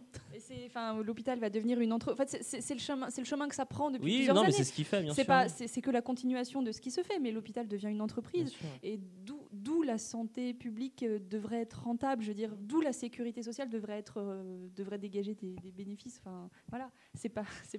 J'aimerais justement apporter une précision là-dessus. Est-ce que tu connais un tout petit peu l'histoire de la sécurité sociale? Un tout petit peu. Est-ce que tu sais qu'elle a été bénéficiaire? Rapidement, parce qu'après, j'en ai parlé à la Ouais. face, vas-y, mais rapidement. Est-ce que tu sais qu'elle a été bénéficiaire jusque dans les années 60? À cette époque-là, elle était gérée à 50% par des ouvriers. Voilà. Avant que... Non, mais c'est bête, hein, mais il faut se dire qu'il y a quand même quelque chose de fondamental. C'est que jusque dans ces périodes-là, c'était des ouvriers qui géraient jusqu'à la moitié du budget de l'État. Et d'un seul coup, on remet des gens qui sont censés être qualifiés pour ça, et ça ne l'est pas. De toute façon, je vais revenir juste 2 secondes, je suis désolé. Je reviens 2 Rapidement, secondes. du coup. Ouais. Ouais. Sur cette histoire. De toute façon, ça ne va pas s'améliorer sous Macron. Même ne serait-ce que justement le logiciel idéologique avec lequel bossent les instituts de formation, c'est tout un logiciel qui prépare justement les futurs salariés à être dociles. On a tout un truc de compétences. Il faut valider que des compétences en stage. On n'est pas qualifié, on est compétent. C'est un problème. On parlait le mois dernier sur les contrats aidés. Est-ce qu'il y a des gens qui veulent venir prendre la parole? Il faut venir prendre ce micro qui est censé... Il nous reste combien de temps? Une petite demi-heure, ouais. Alors moi, c'est une question sur la psychiatrie spécifiquement. Parle bien, Pardon. Parce que le débat porte sur l'hôpital en général. Il se trouve que nos 2 intervenants sont l'une des psychiatres et l'autre infirmier psy. C'est une question, une des raisons qui pourrait expliquer la déshumanisation dans l'hôpital. Est-ce que c'est pas l'hégémonie grandissante de la psychiatrie biologique, neurosciences, tout ça? Enfin, je pose la question un peu brutalement. Est-ce que ça contribue pas au fait que les psychiatres parlent moins aux patients, etc. Non, je sais pas. Les psychiatres parlent-ils moins aux patients? Oui, C'est une autre question. Oui, Je ne non, sais pas. c'est pas le thème. Vous avez 3 heures. Non, oui. Oui, il y a une part grandissante à la fois, puis aussi on parlait de l'avènement, l'heure de gloire des thérapies cognitives et comportementales, etc., qui va un petit peu aussi là-dedans. Pour moi, je sais pas, parce que comment dire, personnellement, je trouve que, quel que soit le point de vue adopté, on peut parler des théories psychodynamiques, psychanalytiques, des théories systémiciennes, des théories neurobiologiques. En fait, c'est différents angles de vue d'un même problème et d'une même pathologie, quoi. Enfin, pathologie, en tout cas, c'est simplement une lorgnette différente. Et pour moi, c'est pas forcément incompatible. Heureusement qu'on a les apports quand même de la science, les dernières publications et de la recherche en neurobiologie, parce que ça nous permet aussi d'avoir aussi des médicaments adaptés. Heureusement qu'on n'utilise plus les neuroleptiques des années 50, quoi. Enfin, bien que c'est pas toujours le cas. Mais quand même, on a fait des progrès. Et alors après, pour répondre à votre question, je dirais j'espère que non. J'ai parlé il y a longtemps avec une infirmière assez âgée qui m'a dit l'âge d'or d'hôpital psychiatrique, c'est les 70. Bon, c'est peut-être un mythe, hein. Non, c'est pas. Il y a toute la psychiatrie d'après-guerre où ils ont vraiment construit la politique de secteur. Enfin, il faudrait faire une autre émission là-dessus. Oui, non, c'est un autre débat. Mais... Non, mais et c'est vrai qu'il y avait vraiment cette volonté de mettre l'humain au centre. Et puis parce qu'il y a aussi l'histoire de tout ce qui s'est passé avec les malades psychiatriques pendant la Seconde Guerre mondiale, quoi, qui ont été exterminés, enfin ni plus ni moins, laissés mourir dans les hôpitaux. Et donc c'est parti de là. Et c'est vrai que maintenant ça tend à être peut-être oublié. Est-ce que ce ne serait pas une des causes que les rapports humains dans l'hôpital seraient, je ne sais pas, vu de l'extérieur Moi, je dirais... Je suis pas certaine. Il y en a tellement d'autres. Il y en a tellement d'autres. Quelque part, vous me rassurez. J'ai quelqu'un qui peut vous répondre. Alors, viens prendre le micro, du coup, parce que... Alors, peut-être présente-toi et dis pourquoi est-ce que tu peux lui répondre. Viens sur la scène, du coup, ouais. Voilà. Ok, pas de souci. En fait, moi, je me présente, je m'appelle Gaspard, je suis étudiant à Lyon 2 en histoire Master 2. Et je travaille justement sur la psychiatrie durant le XXe siècle. Et par rapport à ce que vous disiez, en fait, pour remonter un peu ce que tu disais, alors, oui, il faut savoir qu'à partir des années 70, la psychiatrie est en profonde mutation. Il y a eu une série de crises, la Seconde Guerre mondiale avec les 35 à 40 000 morts dans les hôpitaux psychiatriques, mais aussi dans les autres hôpitaux, dans les dispensaires. Il y a d'ailleurs... un très bon ouvrage de Isabelle von Boelsing-Sloven qui a traité de cette question de cette Qui est question-là. prof à Lyon 2 en histoire contemporaine. Tout à fait, qui a traité de cette question. Mais également, c'est tout simplement une évolution de la prise en charge des patients en psychiatrie qui tendent à être pris non seulement par tel ou tel hôpitaux, mais aussi par le secteur de plus en plus extra-hospitalier, par les hôpitaux de jour et aussi par des associations post-cure. Donc oui, c'est un secteur qui... Enfin, je dirais pas un âge d'or, mais je dirais plutôt c'est l'âge d'or de l'antipsychiatrie. Pour le coup. Après, l'âge d'or de la psychiatrie, je ne sais pas, pour moi, c'était plus une série de crises internes et externes qui ont provoqué une évolution de l'hôpital psychiatrique et aussi des hôpitaux généraux d'une manière générale. Donc, voilà. Merci. Alors, il y a 2 questions. Vous vouliez poser une question, intervenir, et madame après. Et après, voilà. Ah, vous voulez intervenir, c'est ça, oui? Oui? Non? Oui? Bonjour, moi je veux bien intervenir, mais comme je crois qu'il y a d'abord une réflexion sur la psychiatrie, Ah, c'est... D'accord. La situation des médecins hospitaliers. Ok. Plaisir. Ouais. Ça va peut-être pouvoir s'enchaîner avec ce que je vais dire. Ce qui est intéressant, je trouve, c'est que quand on fait un débat sur l'hôpital, tout de suite, il y a pas mal de monde. Mais sur la définition du malaise, on tourne toujours... on a du mal à trouver vraiment la cible et qu'est-ce qui nous dérange vraiment. Et je pense qu'il y a une spécificité de cette question de l'hôpital, c'est qu'effectivement, on peut le vivre soit comme patient, soit comme travailleur, mais il y a une telle myriade de situations, de points de vue, qu'on a toujours l'impression qu'il n'y a pas un truc collectif, il y a un truc qui relève de l'individu, c'est-à-dire... je vais prendre le point de vue des patients. Un patient peut se dire tiens, j'ai été dans un service d'obstétrique, j'ai pas eu le soin qui convenait, il m'est arrivé ceci, il m'est arrivé cela. Quelqu'un est passé en chirurgie ou quelqu'un est passé en oncologie et dit c'est bizarre, je suis pas vraiment satisfait, il y a eu des...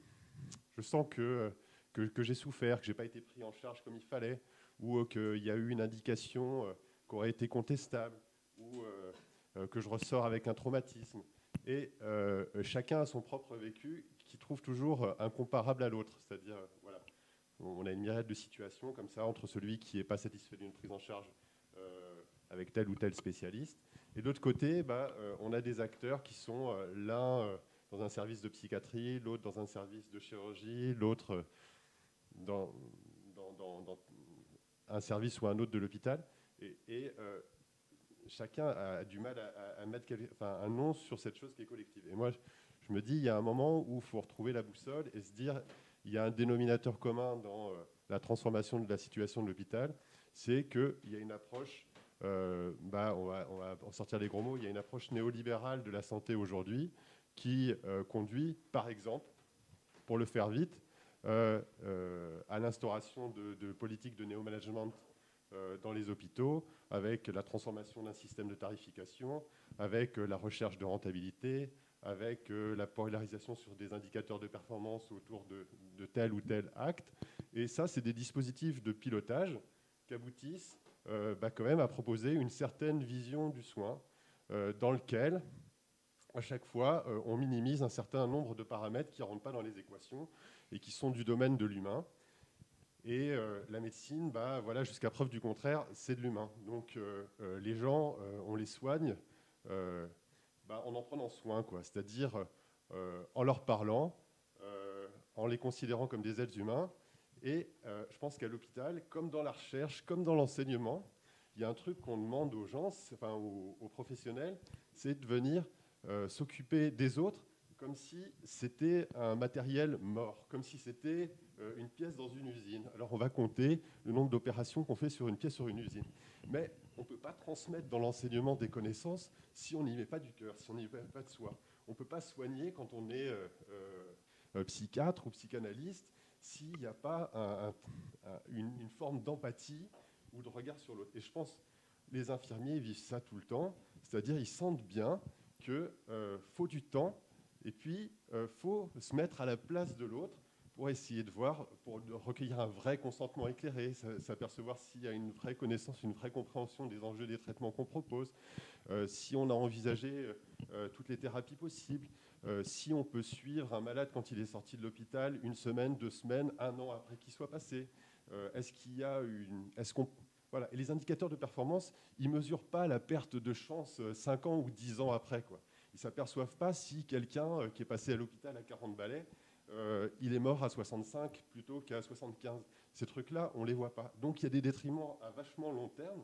Et je pense que, en fait, c'est vrai que c'est super difficile, mais il faudrait essayer de comprendre en quoi les politiques néolibérales, en fait, elles ont un impact à la fois sur les conditions de santé des soignants, parce que dans l'ensemble de la chaîne, il y a du monde qui souffre et qui tient l'hôpital à bout de bras. Et de l'autre côté, il y a un vrai détriment pour la société, c'est-à-dire que l'hôpital, dont la mission, c'est de soigner la société, il ne remplit pas tout à fait son rôle au mieux que la société puisse l'espérer, quoi. Voilà, je ne sais pas. Merci, merci. Je me suis permis de faire cette petite intervention. Et je crois qu'on a un allez-y, médecin allez-y, si vous voulez. Qui veut poursuivre.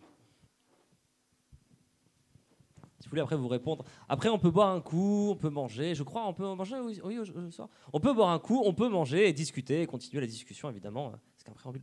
Allez-y. C'est un petit complément. Alors, parlez bien près du micro. Un petit merci. complément d'information au sujet des médecins. Alors, j'ai un peu tiqué au moment où il a été dit que les médecins sont pourtant bien payés.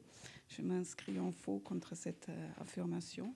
Je voudrais un petit peu faire comprendre la situation des médecins étrangers aux hospices civils de Lyon, qui sont pourtant indispensables pour faire tourner les services. Les hospices fonctionnent très largement grâce à des médecins venant d'Afrique et du Proche-Orient, notamment, des Asiatiques aussi.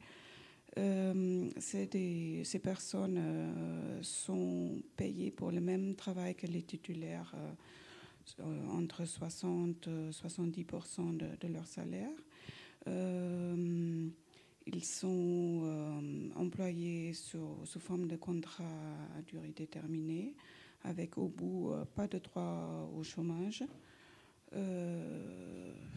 Comment dire, ils vivent une forme de maltraitance au quotidien qui finit par aboutir à une frustration, un sentiment d'humiliation qui fait que, je vous laisse imaginer la motivation qu'ils peuvent ressentir au bout d'un moment et la difficulté d'être bien traitant vis-à-vis des patients quand on se sent soi-même maltraité. Et la situation de ces médecins est très largement méconnue. J'observe cela depuis à peu près 30 ans maintenant. Merci. Juste pour compléter, en fait, et pour mettre en comparaison les deux situations. Moi, j'ai travaillé dans un hôpital où il manquait à peu près une dizaine de psychiatres. Il y avait une dizaine de postes vacants. Enfin, voilà, dans une situation très, très compliquée. Et la direction, ne trouvant personne, a embauché des intérimaires. Comme c'est le cas pour les infirmiers, c'est aussi le cas, là en l'occurrence c'est le cas pour les médecins, des intérimaires qui sont un petit peu des mercenaires, quoi. Ils viennent, ils font des missions, ils se déplacent dans toute la France, et des intérimaires qui ne participent pas à la vie institutionnelle du service, à aucune réunion, machin. Ils viennent, ils voient les patients, ils partent quand ils voient les patients des fois. Voilà. Et il y en a une qui se plaignait, qui disait non, mais je ne veux pas faire tel certificat quand même, je ne suis payée que 500 € par jour. Voilà. Je vous laisse faire le calcul de combien ça fait net sur le mois. Donc juste pour dire effectivement ces sentiments d'injustice, voilà, comment il peut y avoir à ce point-là deux poids deux mesures dans des hôpitaux qui sont publics. Voilà. Donc. Mais je suis d'accord avec vous. Après, quand je disais que les médecins sont bien payés, je parlais effectivement des médecins titulaires et médecins français qui ont fait leur études universitaires en France, etc. Et je ne connais pas du tout le. Venez si vous voulez. 25 à 30% des médecins aux hospices civils de Lyon ne sont pas des titulaires. Et je peux vous dire qu'en début de carrière, leur indemnité, parce qu'il ne s'agit pas d'un salaire, il s'agit d'une indemnité rapportée aux heures qu'ils font, est largement inférieure au SMIC. Ça donne...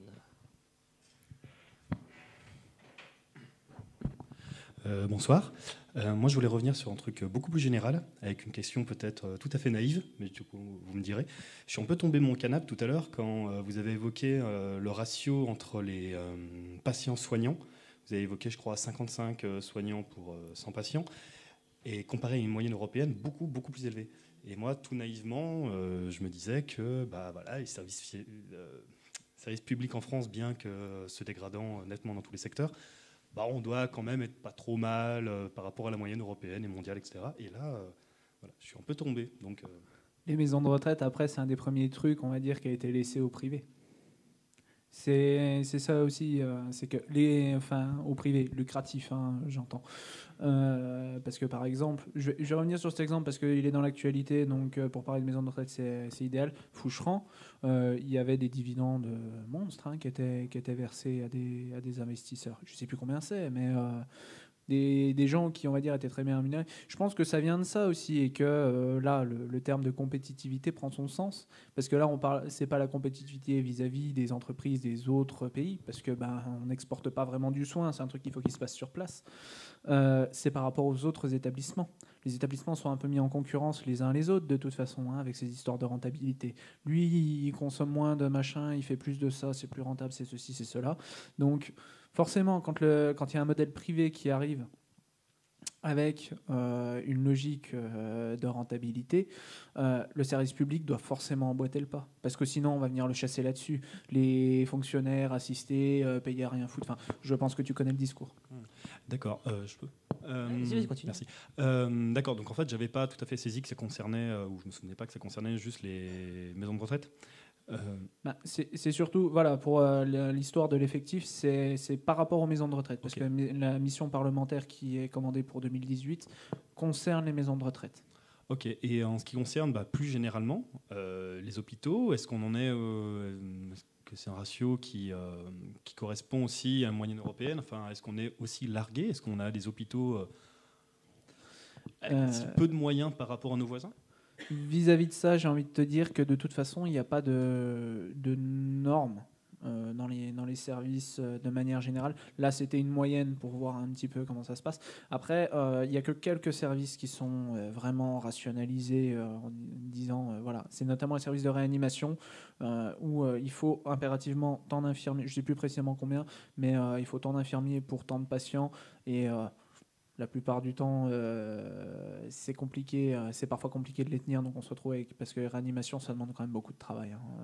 Il y a énormément de matériel, il y a beaucoup de connaissances à avoir. Donc, c'est des gens qui sont entre la vie et la mort. Faut pas minimiser le truc. Donc, il y a que quelques services comme ça. Après, pour le reste, j'ai envie de dire, ça peut arriver.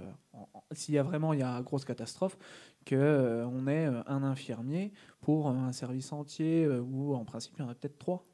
Enfin, je dis ça, bon après, en principe un truc comme ça, la direction ou les cadres vont tout de suite dire on va essayer de rappeler des agents d'autres services pour au moins cette journée, ou voilà. Mais après, j'ai envie de dire que du moment qu'ils peuvent gratter un poste quelque part, ils le feront. Moi, justement, le centre de soins où je travaillais en sortant de mon diplôme, j'ai été doublé, donc c'est-à-dire que quelqu'un est sur mon poste de travail en même temps que moi pour me montrer comment ça fonctionne. J'ai été doublé 2 jours. Et ensuite, après, il y a en principe 2 infirmiers dans le service. Sauf que, après ces 2 jours, c'était un dimanche. Donc j'avais quelqu'un que le matin. Et je me suis retrouvé donc on va dire, ça faisait quoi? J'avais fait 7 jours chez eux, mais dans une autre unité. Là, je me retrouvais dans un service où j'avais fait 2 jours. Et là, on me dit, pendant l'après-midi, jusqu'à 19h ce soir, enfin de midi jusqu'à 19h, t'es tout seul. Et tu flippes. Tu flippes, t'es pas bien. Au moindre truc, t'as les yeux, t'as les oreilles partout. C'est une véritable condition de stress. Tu fais pas du boulot efficace de toute façon dans ces conditions-là. Merci. D'autres questions? D'autres non? Ouais, si. Vas-y, Quentin. Et puis ensuite, vas-y. Mets-toi dans le cadre. Juste comme ça. Puis tu seras la dernière intervention, du coup. Bonsoir. Donc, je pense que toute la soirée, c'était sur quelque chose que l'hôpital, que ce soit public ou privé, quel que soit le secteur hospitalier dans lequel on parle, ça se dégrade et ça devient peu à peu la merde. Je suppose que vous parlez beaucoup entre vous, que ce soit entre collègues ou vos amis. Donc, mais même si je peux me permettre, je pense que vous avez un peu refait le monde aussi autour de Terza Café ou repas de midi, je ne sais pas. Quelle est, selon vous, la meilleure méthode pour que l'hôpital aille mieux, que l'hôpital, en général, le soit en général? Je sais, c'est une très vaste question, mais je suis sûr que vous avez des débuts de réponse. J'ai envie de dire qu'on nous foute la paix, quoi, qu'on nous laisse travailler. Mais c'est vrai. Après, non, je crois que je crois qu'il y a vraiment un cercle vertueux qui peut se mettre en place à partir du moment, c'est ce qui a été dit un petit peu tout à l'heure, mais à partir du moment où on prend soin des gens, les gens vont mieux, ils restent moins longtemps, parce que dans les indicateurs, on n'a pas parlé de cette fameuse DMS, qui est la durée moyenne de séjour, qui est toujours tirée vers le bas. Il faut que les gens restent hospitalisés le moins longtemps possible, d'où le fameux, maintenant on parle de virage ambulatoire, parce qu'il faut que tout se fasse à l'extérieur, parce que ça coûte moins cher. Et oui, moi je pense que pour prendre soin de l'hôpital et qu'on prenne bien soin de nos patients, je pense qu'il faudrait prendre soin du personnel, quoi. Commencer par là, au lieu de prendre soin des indicateurs. Comment prendre soin du personnel ? En les écoutant, mais du coup, tu pourras peut-être... Alors, ça va être très parodique, ce que je vais dire. Il faut demander à François Fillon de rendre l'argent.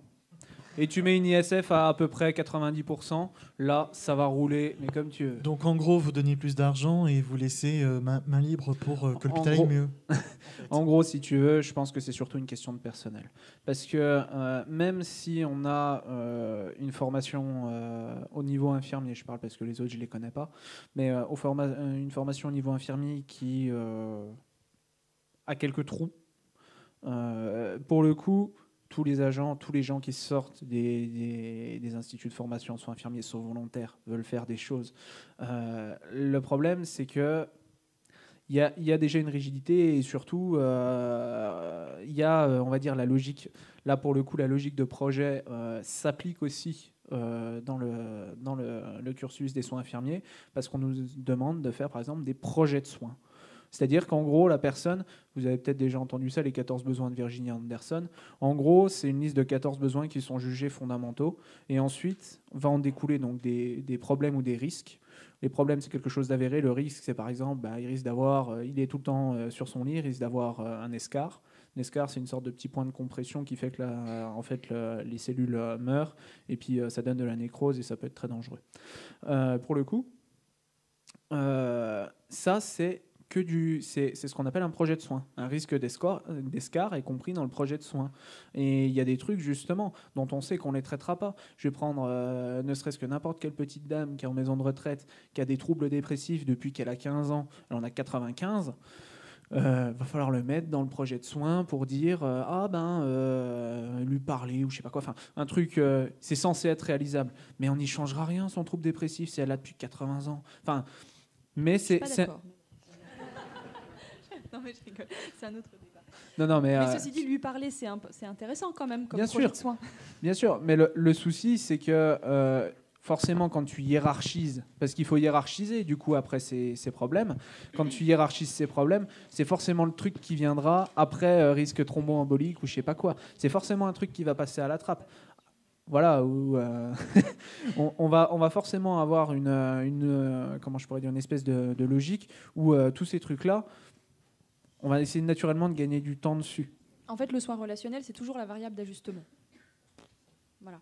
Mais juste pour terminer par rapport à la question que tu posais, au-delà des moyens concrets, c'est une volonté politique. Tant qu'on voudra, tant que les politiques souhaiteront que le domaine de la santé soit quelque chose de rentable, on pourra aller que dans le mur, quoi. C'est tout. Et s'il n'y a pas le projet politique, comment nous, avec nos petites mains, on peut faire, on est pieds et poings liés aussi. On peut lutter, on peut résister, mais ça, c'est compliqué, quoi. C'est justement moi ce qui se joue à maison de retraite tout à l'heure, parce que voilà, vu qu'il y avait des périodes de grève, par exemple, justement, moi je suis le seul infirmier, donc la grève elle est vite vue, j'ai envie de dire. Forcément, je suis obligé de rester sur place, sinon c'est de l'abandon de poste, et là je risque pas mal de trucs. Donc une coalition qui soit beaucoup plus forte, en fait. Tout simplement. Oui, et puis peut-être aussi que les patients se réveillent et disent qu'ils ne sont pas contents, que les soins ne sont pas ce qu'ils auraient dû avoir. Pour le coup, je crois que les questionnaires de satisfaction sont sont peut-être pris en compte, je ne sais plus, dans les indicateurs de qualité. Et- Mais si, parce qu'en même temps, ça nous concerne tous, donc c'est même pas que les personnels, c'est vous tous. Mais vous en avez le droit de parler à vos patients, ou une direction vous en empêche, ou tout simplement vous êtes tellement dans votre boulot que voilà, ça passe à côté des fois. J'ai tellement trop dans votre... Après, les patients, ils se rendent compte aussi quand ils sont abandonnés. Enfin, d'ailleurs, ils nous le disent globalement. Après, est-ce qu'on doit en parler aux patients en plus de ce pourquoi il est soigné? Est-ce que c'est le bon moment pour ça? Non, je parle par rapport au thème de l'hôpital. Je vais faire rapidement. Et après, j'ai encore une question rapide. Ouais. Non, c'est parce que par exemple, je prends un autre corps de métier, les enseignants. On attend d'eux qui forment les étudiants, les enfants. Et généralement, les étudiants, pour avoir gain de cause par rapport à la direction, par rapport à d'autres trucs, ils essaient d'avoir les parents d'élèves dans leur poche. Donc, ils parlent avec eux. Donc voilà, est-ce que c'est... Après, il y a les patients, il y a les familles des patients. Moi, en fait, quand il y a effectivement des soucis par rapport à des... Je sais pas, justement, des problèmes d'organisation qui se passent pas bien, au sein du service de l'hôpital, moi, je leur dis de faire un courrier à la direction et qu'ils sont en droit de le faire. Je le fais. Parce que déjà, ça fait partie de leurs droits et qu'en plus, c'est la moindre des choses, quoi. Voilà. Mais en dehors de ça, c'est compliqué de mêler à la fois des considérations médicales et des considérations politiques. Je ne sais pas si c'est vraiment le lieu et le moment pour ça. Je suis en train, par exemple, de faire un pansement. Je vais pas lui demander, mets-moi un pouce bleu comme sur YouTube, quoi. Bah justement, tu parles de pansement. Moi, on a fait des liens avec l'enseignement, la recherche. Et je voulais faire un lien avec le monde de l'humanitaire, qui est un monde que j'ai un peu connu. Dans les années 70-80, il y avait beaucoup de personnel médical, des médecins, des infirmiers. On rénovait des hôpitaux. C'était surtout le centre, c'était de d'abord remonter les conditions de vie en situation de crise. Et ensuite, ça a été pris par des experts en administration, des consultants. D'ailleurs, on a aussi libéralisé les contrats. C'était plus des contrats pour des ONG françaises ou des ministères ou du public, mais des contrats avec des perdièmes à la journée incroyables. Voilà. Et voilà, on met plus des pansements. Enfin, en fait, j'ai l'impression que vous faites de la gestion de crise et plus du tout du développement du soin ou des organismes de santé. Et même en termes de formation, je m'étais renseignée pour les concours CAFE Ruiz, CAFDES, par exemple, certificat d'aptitude à la direction d'établissements sanitaires, qui ne sont pas les mêmes que la filière médico-sociale de la fonction publique territoriale, par exemple.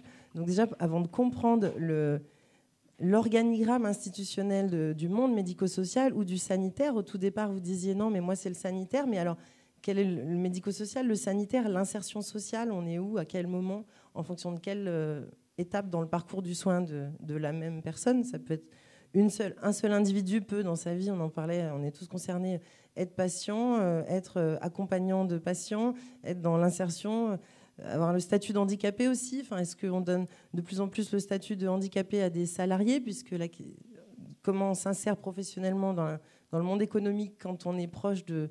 Voilà, qu'on est patient. Enfin, voilà, toutes ces problématiques, je trouve que différentes sociologies professionnelles ont les mêmes constats et qu'il est, je pense, très urgent de lire autant le monde de l'enseignement, de la recherche, du psychiatrique, les témoignages des infirmiers comme des humanitaires qui, en fait, vivent la même chose. Dans l'humanitaire, ça va être des subventions de l'Union européenne sur des crises plus ou moins médiatisées ou importantes. Et du coup, s'il y a des moyens sur un dossier médical, une crise en particulier, voilà, il y a des financements, hop, on embauche de nombreux consultants sur 2 ans, 3 ans, alors que peut-être 1 an avant, au même endroit, on avait fermé les hôpitaux du pays, puisque le ministère de la Santé n'avait plus son budget, puisqu'on l'avait fait passer par l'Union européenne et des ONG internationales. Donc on avait déconstruit l'État, pour parler par exemple de l'Afrique de l'Ouest. Enfin, bon, voilà, je parle un peu de plusieurs choses en même temps, mais j'espère que j'ai été comprise. On n'a plus le temps, du coup, mais c'était une belle conclusion. Vous allez pouvoir discuter entre vous autour de bière. Merci d'être venus, merci beaucoup, énormément à Donf, aux 2 invités, vous avez été super. Merci à vous pour vos questions, et tous les mois, du coup, on va essayer justement de croiser tous ces mondes qui souffrent sous Macron, et on espère que vous serez encore nombreux. C'était juste une belle conclusion vers la convergence des luttes, quoi. Oui, c'est ça, exactement. Non, je trouve que c'était, ouais. Mettez des pouces bleus.